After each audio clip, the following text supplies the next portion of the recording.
दोस्तों, अगर हम रिले को DC 12 से 24 वोल्ट की सप्लाई नहीं दे रहे हैं तो उसका आउटपुट लाइन एक नंबर रहता है।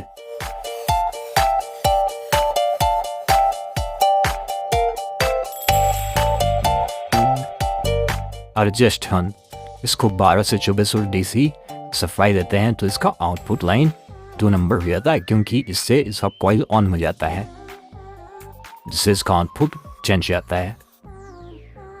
इसे आप कोई सा भी सर्किट बनाने के लिए यूज कर सकते हैं।